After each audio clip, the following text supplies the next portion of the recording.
Hi guys, Grand Okage here from Critical Effect with a critical guide to help you get started in wormholes. For those of you out there that are new to EVE or scanning, choosing an exploration path is a great way to make some ISK. This guide is going to go over the ships, equipment, and skills of a scanner, along with basics of running relic and data sites. And without further ado, the ships. If you want to be a scanner, you need a scanner. The T1 faction exploration frigates are going to include the Amarian Magnate, the Kadari Heron, the Galente Imicus, and the Mimitar Probe. The T1 faction exploration ships provide a 5-point bonus to the Relic and Data Analyzer, which is really going to help with the sites, and per frigate level for your faction, you get a 7.5 bonus to the probe scan strength, which is going to help you scan things down faster. While the bonuses for the Explo ships are the same between the factions, their high, mids, and low slots are all different.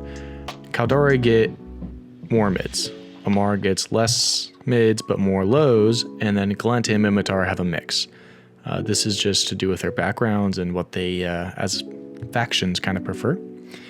Don't worry, they all get the job done though, and all you gotta really worry about is your core components, and that's going to be the probe launcher, data analyzer, relic analyzer, a propulsion module, and you want to have the fastest align time on the block. In order to do this, you're going to use nanofiber internal structure and internal stabilizers in order to reduce your align time. The reason you want a fast align time is so you can get the hell out of dodge when something decloaks literally on top of you, or if you see something on D-scan, because they will kill you. Now, depending on the ship you choose, you're going to have some extra spots left, and I'd recommend increasing your scan strength using a scan range finding array. Other than that, it's the flavor of your own boat. Now, what skills do you need? To start, I'm going to highly recommend you get the Magic 14. If you want to know more about the Magic 14, I'll leave an EVE Uni link in the description. They'll tell you all about it. Besides the Magic 14, you're going to want to get Archaeology for the relic sites, Hacking for the data sites, Astromatic pinpointing, Astrometrics, Astromatic acquisition, Astromatic range finding. All the astromatic skills increase your scan strength and decrease the scan time, making it easier to run the sites. Making it easier to find the sites, not run them. The big question, what level should I train these skills to? Simply put, I can pretend I know everything, which I really don't, and give you some random exact numbers, but realistically, you just always want to train things to at least level 3. Train it to level 4 if you're actually going to use it, and then if you want to put the time in, train it to level 5. The reason behind this is level 5 takes a while sometimes. For me, if I want to train my astrometric range finding skill to 5, it'll take 29 days, and I just don't think that 5% increase is worth 29 days, so I just won't train it. Aside from that, once you got your ship, your fit, and hopefully skills higher than level 1, how do you find a hole and make some money? Alright, before I give you the keys to the kingdom, let's first go over some basics on what in the world of wormholes is wormholes. Wormholes have 6 categories, C1 to C6. The C number is basically a hardness factor, with C1 being easy, C6 being insanely hard. I'm going to link Ricky's guide version 19 in the description below. Feel free to check it out. It'll help you get an understanding of what I mean by the difference in difficulty. You'll see the DPS difference in the combat sites between the C1 and the C6. Now we're going to be focusing on the relic and data sites, of which wormholes have 2 different flavors. They have the faction sites and the sleeper sites. Sleeper relic and data sites start with the term unsecured and forgotten. They are highly dangerous. They are not just normal relic and data sites. They have 3 to 4 waves of NPC sleepers sitting there ready to defend the site. In order to get the cans in these sites, a combat ship must first come and clear the site. This extra work makes it seem like the sleeper cans would be worth more, but they're not. They're on par, if not worse, than the standard faction sites, and the standard faction sites have no NPCs, so for our sake, and for really the sake of anyone just wanting to run sites, just do the standard faction sites. Standard faction sites only spawn in C1 to C3 wormholes, which is great because this is a kind of newbie video, and noobs don't need to be in a C5 or C6. Now, there's many ways to tell what class wormhole you're in. It doesn't tell you the top left corner. It doesn't tell you somewhere in EVE. You have to use third party information or know your sites. I'm going to link Aletheia. It's a page where you can put the J-class number in and it'll tell you all about that wormhole from the statics to the class number. I personally use Pathfinder. It's a mapping software, and there's many other third-party softwares to get this kind of information or mappings. All right, Grendel, take us to the money. Fine. Before you undock, please do these 3 things. Have your probe scanner detached and always open from your solar system map. Just put it on your left somewhere. Have your D-scan open. Put it below your overview. And have your overview set to combat. Having it to something else where you don't see someone warp in on you, it will get you killed. Now, if you're coming as a day tripper, you're going to use the agency tab to find cosmic signatures near you. These signatures aren't guaranteed to be wormholes, but they could be. And once you find them, you now got your in. You're going to warp to this wormhole. Make sure you bookmark the entrance. It might not seem why, but maybe you want to come back later or whatnot. Just bookmark the entrance. Jump the wormhole, bookmark the exit. Number 1 thing, you have 1 minute of cloak. Bookmark that exit. That wormhole might be camped. That's just a heads up. It might be camped. You could die.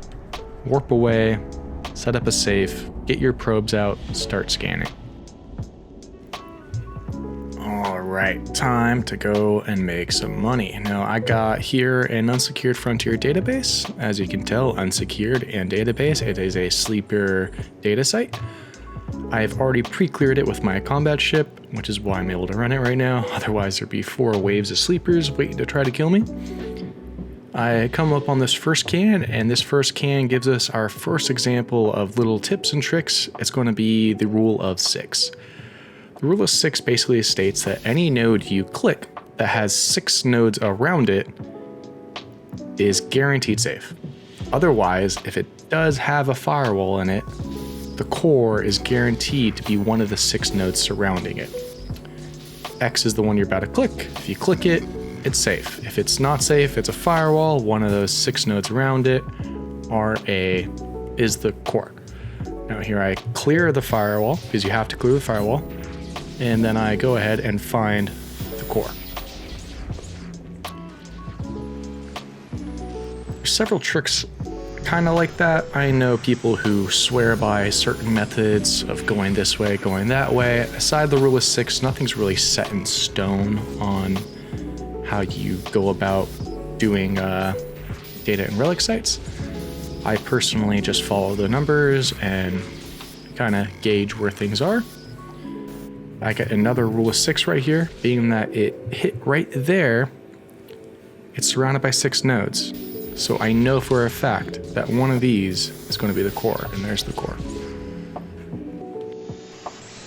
When it comes to making money on these sites, it can extremely range. You can go anywhere from 20 million ISK an hour up to 200 million ISK an hour. That 200 million ISK an hour point is you being lucky, though. Do expect around 40 to 70 on the really, if you're really pumping out these sites, you can get 70 to 80.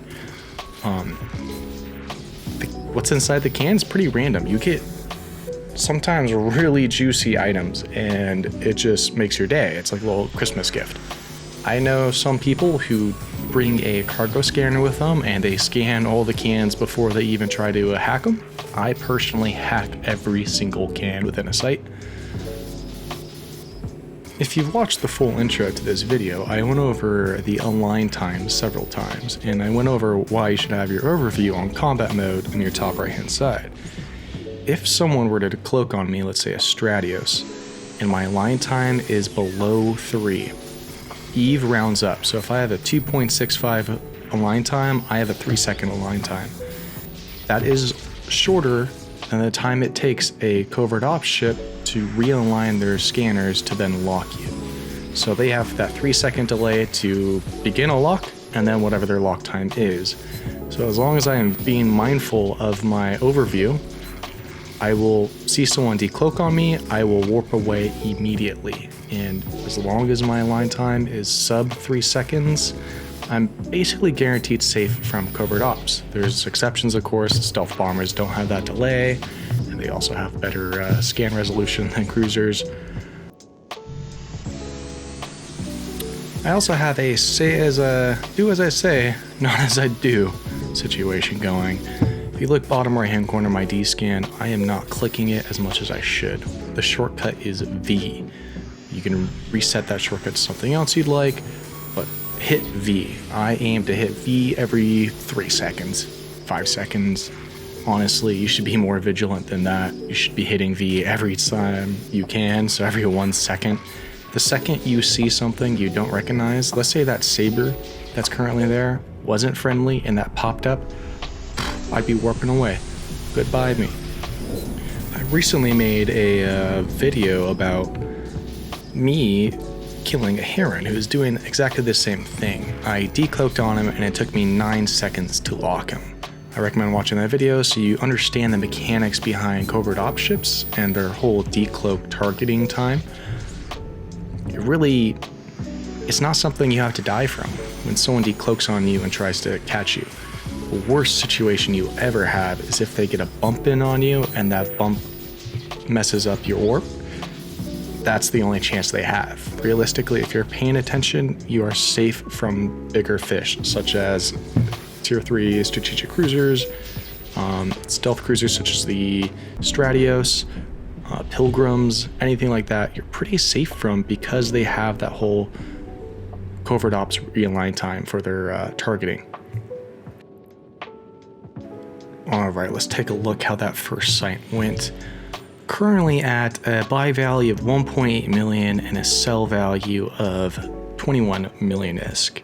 That's off the unsecured database, or the forgotten? No, it was the unsecured database. As you can tell, not that great. If I wanted to go out of my way to get that sell value, pretty good. If I just want quick cash, not good at all. On these other sites, it's going to start making up for it. I'll get the end total value for you guys in a bit, but I'm going to go ahead and show you guys this faction site. It's a Central Sancha.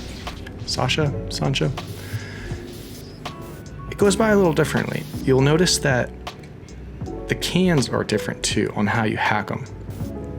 Now, here's a good point I make right now. Do not worry if you mess up. You get 2 tries. Just take a deep breath. Go again. You'll notice how they want to act. You'll notice what defenses they're kind of putting at you, and you can change your strategy. And I got really lucky and just got the core early on here. But, yeah. You will see on this second can how I take the rule of 6 and I just run with it. Got this little highway where I can just sprint across the entire little bottom without worrying about hitting anything. And if I do hit something, I know that it's going to be around there, and I end up finding the core really easily too. Alright, on this next can, something subtle happens. I run into a restoration node, and I don't quite want to start hitting it, but I have 2 of these secondary vectors, so I put one on it. Every turn it'll get reduced by 20 points, but it didn't quite kill it. I went and killed it because my coherence was higher than, or my strength was higher than the coherence left on that restoration node, therefore killing it without taking any of my health. I then go around at the end and start fishing for some tools because I can't kill the custom core. But everything works out fine and I get this can quite easily.